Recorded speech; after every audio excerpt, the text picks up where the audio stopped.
Pernahkah kalian bertanya-tanya, mengapa di puncak dataran tinggi Dieng yang dingin dan berkabut, berdiri begitu banyak candi kuno yang megah?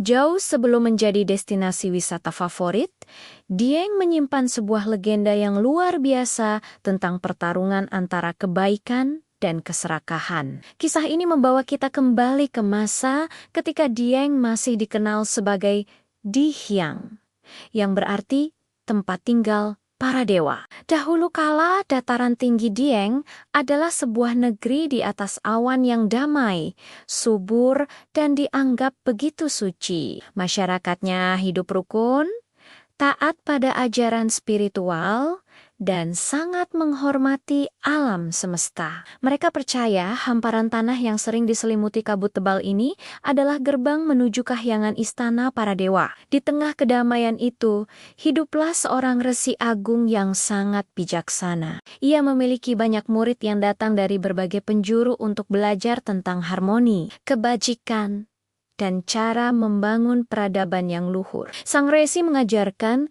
bahwa kekuatan sejati tidak datang dari kekuasaan, melainkan dari kemurnian hati dan keselarasan dengan alam. Namun, tidak semua murid memiliki niat yang tulus. Di antara mereka, ada sekelompok pemuda yang sangat ambisius. Mereka mempelajari ilmu gaib bukan untuk pencerahan spiritual, melainkan untuk mengumpulkan kesaktian dan menaklukkan dunia. Mereka haus akan kekuasaan. Merasa ilmu mereka sudah cukup. Kelompok murid ini meninggalkan sang resi dan turun dari Dieng. Mereka berkelana ke berbagai wilayah di tanah Jawa. Dengan kesaktian yang mereka miliki, mereka dengan cepat berhasil membangun karijen-karijen kecil dan mengumpulkan banyak pengikut. Tapi, kerajaan yang didirikan di atas fondasi ambisi dan keserakahan tidak akan pernah damai. Wilayah mereka terus-menerus dilanda peperangan, perebutan kekuasaan, dan kekacauan tiada akhir. Rakyat menderita, dan kedamaian hanyalah angan-angan. Lelah dengan konflik yang tak berkesudahan, para murid yang sombong ini akhirnya teringat pada guru mereka. Mereka kembali ke Dieng, memohon bantuan sang resi untuk menaklukkan masu-masu mereka dan menjadi penguasa tunggal. Mereka berharap sang resi akan meminjamkan kekuatan sucinya untuk tujuan duniawi mereka. Tentu saja, sang resi menolak permintaan itu dengan tegas. Ia berkata bahwa kekuatan suci tidak boleh digunakan untuk menumpahkan darah atau memuaskan nafsu kekuasaan. Kedamaian sejati, kata sang resi, hanya bisa dicapai melalui hati yang bersih, bukan dengan menaklukkan orang lain. Mendengar penolakan itu, para murid yang ambisius ini merasa sangat terhina. Kesombongan mereka terusik. Niat mereka yang semula mencari bantuan, kini berubah menjadi amarah yang membara. Mereka bersumpah akan menghancurkan Dieng, tempat suci yang telah menolak ambisi mereka. Dengan kesombongan yang meluap, para murid durhaka ini mengerahkan seluruh pasukan dan ilmu gaib mereka. Langit Dieng yang biasanya tenang berubah menjadi gelap.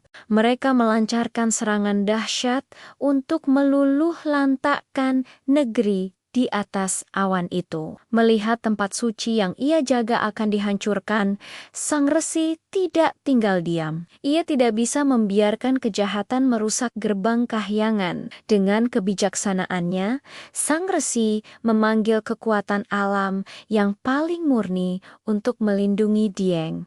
Maka terjadilah sebuah pertarungan luar biasa yang mengguncang langit dan bumi. Di satu sisi, ada ilmu gaib hitam yang dipenuhi amarah dan ambisi dari para murid. Di sisi lain, ada kekuatan alam yang suci dan murni, dipimpin langsung oleh sang resi. Petir menyambar, tanah bergetar, dan angin menderu kencang. Pertarungan itu berlangsung berhari-hari, menguji batas antara kebaikan dan kejahatan. Para murid yang sakti mengerahkan semua kekuatan mereka. Namun kekuatan alam Dieng yang suci tak terkalahkan. Saat pertarungan mencapai puncaknya, Ketika Dieng nyaris diambang kehancuran, sang resi mengambil keputusan terakhir yang berat. Ia mengumpulkan seluruh sisa kekuatannya untuk mengucap sebuah kutukan. Namun, kutukan ini bukanlah untuk membunuh atau menyiksa murid-muridnya. Sang resi, dengan sisa welas asih di hatinya, tidak ingin mengambil nyawa mereka. Sebaliknya, ia mengubah semua kerajaan, istana, dan wilayah kekuasaan yang pernah mereka dirikan dengan keserakahan, menjadi batu dan tanah mati yang tandus. Semua simbol kesombongan mereka lenyap dalam sekejap. Setelah pertarungan yang melelahkan itu usai, dan para murid durhaka telah kehilangan semua yang mereka banggakan, Dieng kembali diselimuti kedamaian.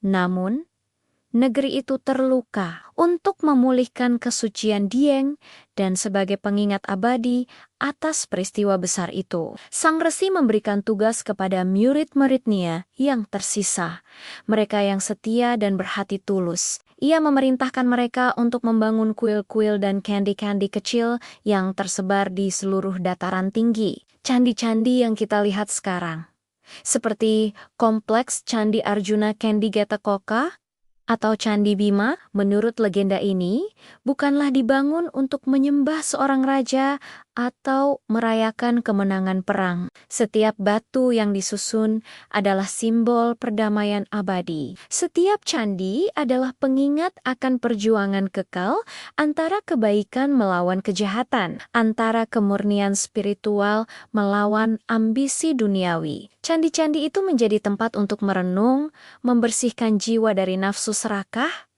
dan kembali terhubung dengan alam. Hingga hari ini, candi-candi Dieng tetap berdiri kokoh di tengah dinginnya dataran tinggi. Seringkali tersembunyi di balik selimut kabut tebal siluala mereka adalah para penjaga sunyi di gerbang menuju tempat tinggal para dewa. Legenda ini mengajarkan kita sebuah pesan yang kuat. Kesucian hati dan kebajikan pada akhirnya akan selalu menang melawan keserakahan dan kekuasaan yang dicari dengan jalan yang salah. Tempat suci harus dijaga bukan hanya secara fisik tetapi juga dari nafsu duniawi yang bisa merusaknya. Jadi, saat nanti kalian berkunjung ke Dieng dan merasakan udaranya yang sejuk sambil memandang candi-candi kuno itu, ingatlah legenda ini. Kalian tidak hanya sedang melihat bangunan batu, tetapi juga menyaksikan monumen dari sebuah perjuangan besar yang melahirkan kedamaian abadi. Terima kasih sudah menyimak kisah ini. Jangan lupa untuk subscribe channel kami agar tidak ketinggalan cerita-cerita menarik lainnya dari seluruh penjuru Nusantara. Sampai jumpa di video berikutnya.